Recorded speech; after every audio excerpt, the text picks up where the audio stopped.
ഒരു വ്യക്തി നിങ്ങളുമായുള്ള ബന്ധം അവസാനിപ്പിച്ച് നിങ്ങളെ വിട്ടു പോകാൻ തീരുമാനിച്ചാൽ ആദ്യം അവരുടെ സംസാരത്തിൻ്റെ ശൈലി മാറ്റും. പിന്നെ നിങ്ങളെ കേൾക്കാനുള്ള ക്ഷമ കാണിക്കില്ല. സന്തോഷവും ദുഃഖവും മാറി വരുന്ന ഒരു ചക്രമാണ് ജീവിതം. പ്രയാസമുള്ള സമയം കടന്നു വരുമ്പോൾ ഓർക്കുക, തീർച്ചയായും ഒരു നല്ല സമയവും കടന്നു വരും.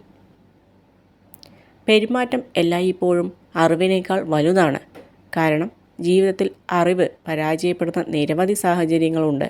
പക്ഷേ പെരുമാറ്റത്തിന് സാഹചര്യങ്ങളുടെ സമ്മർദ്ദങ്ങളെ അതിജീവിക്കാൻ കഴിയും. ശാന്തമായ മനസ്സിനല്ലാതെ പിരിമുറുക്കത്തിലും സന്തോഷത്തിലും ഉള്ള ഒരു മനസ്സിന് ഒരിക്കലും പ്രവൃത്തികൾ പൂർണ്ണതയിൽ എത്തിക്കാനാവില്ല.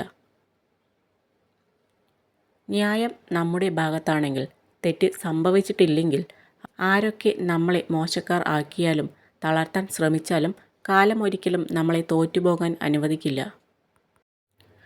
ഏതൊരു ബന്ധത്തിൻ്റെയും അടിത്തറ നമ്മൾ അവർക്ക് നൽകുന്ന പരിഗണനയാണ്. നമ്മളെ അവഗണിക്കുന്നവരെ ഒഴിവാക്കുന്നതാണ് നല്ലത്. ഒരിക്കലും അവരുടെ പരിഗണനയ്ക്കായി നാം കാത്തു നിൽക്കരുത്. നമുക്ക് ചില സമയങ്ങളിൽ ഉപദേശത്തേക്കാൾ ആവശ്യം നമ്മളെ മനസ്സിലാക്കുകയും ക്ഷമയോടെ കേൾക്കുകയും ചെയ്യുന്ന ഒരാളെയാണ്. മാറ്റാൻ കഴിയാത്തതിനെ ഓർത്ത് വിഷമിച്ചിരിക്കാതെ സ്വയം തിരിച്ചറിഞ്ഞ് വളരുന്നിടത്താണ് നമ്മുടെ വിജയം. വന്ന് ഭവിച്ചതിനോളം വലുതൊന്നും ജീവിതത്തിൽ ഇനി വരാനില്ല എന്നതാണ് ഏറ്റവും വലിയ ധൈര്യവും കരുത്തും. രൂപം കൊണ്ട് ആരെയും വിലയിരുത്താനാവില്ല. ആരുടെയും സഹായമില്ലാത്തപ്പോൾ അകറ്റി നിർത്തിയവർ ആയിരിക്കും ചിലപ്പോൾ അപ്രതീക്ഷിത സഹായവുമായി വരുന്നത്. ആർക്കും സമ്മാനിക്കാവുന്ന ഏറ്റവും വലിയ സമ്മാനമാണ് നമ്മുടെ പുഞ്ചിരി.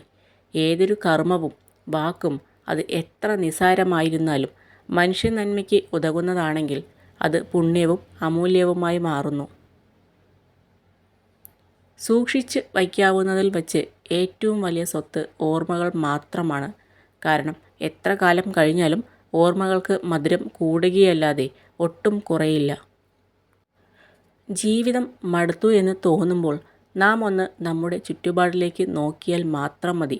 നമ്മളെക്കാൾ തളർന്നിട്ടും പ്രതീക്ഷയോടെ ജീവിക്കുന്നവരെ കാണുമ്പോൾ പിന്നീട് ഒരിക്കലും ജീവിതത്തോട് മടുപ്പ് വരില്ല. നമ്മുടെ അഭിപ്രായങ്ങൾ എന്തായാലും ഒരിക്കലും അത് മൂടി വയ്ക്കരുത്, തുറന്ന് പറയണം. മറ്റുള്ളവരുടെ അഭിപ്രായങ്ങൾ കേട്ട് നമ്മൾ ഒരിക്കലും പുറകോട്ട് പോകരുത്. കാരണം അത് അവരുടെ മാത്രം അഭിപ്രായമാണ്, യാഥാർത്ഥ്യം ആകണമെന്നില്ല. ആരോടും സൗഹൃദത്തിനും ബന്ധത്തിനും യാചിക്കരുത്. നിങ്ങൾ അവർക്ക് നൽകുന്ന അതേ പരിഗണന നിങ്ങൾക്ക് തിരികെ ലഭിക്കുന്നില്ലെങ്കിൽ അവരെ നിങ്ങളുടെ ജീവിതത്തിൽ നിന്ന് ഉപേക്ഷിക്കുക. ഒറ്റപ്പെടുത്താനും കുറ്റപ്പെടുത്താനും എളുപ്പമാണ്, പക്ഷേ ചേർത്ത് നിർത്താൻ അത്ര എളുപ്പമല്ല. കാരണം അത് നമ്മളെ മനസ്സിലാക്കിയവർക്ക് മാത്രമേ പറ്റൂ. ഒറ്റപ്പെട്ടു എന്ന തോന്നൽ ഉണ്ടാവാതിരിക്കാൻ ഏറ്റവും നല്ലത് അമിതമായി ആരിലും അടിമപ്പെടാതിരിക്കുക എന്നത് മാത്രമാണ്. താരതമ്യപ്പെടുത്താനും മത്സരിക്കാനും ശ്രമിക്കാതെ സ്വയം വിശ്വസ്തത പുലർത്തുന്നതിലൂടെ നിങ്ങൾ എല്ലായിടത്തും ബഹുമാനത്തിന് അർഹനാകുന്നു. ചുറ്റും നോക്കിയാൽ മുന്നോട്ടു പോകാനാവില്ല. വിമർശനങ്ങളും കുറ്റപ്പെടുത്തലുകളും ഉണ്ടാകും. നേരെ മാത്രം നോക്കുക. ലക്ഷ്യം അവിടെയാണ്. കാണുന്ന സ്വപ്നങ്ങളും അവിടെയാണുള്ളത്. കരയുന്നതിൽ തെറ്റൊന്നുമില്ല. പക്ഷെ യാതൊരു മാറ്റവും സംഭവിക്കില്ല എന്ന് അറിഞ്ഞിട്ടും ആ കാര്യങ്ങൾക്ക് വേണ്ടി കരഞ്ഞുകൊണ്ടിരിക്കുന്നതിൽ യാതൊരു അർത്ഥവുമില്ല.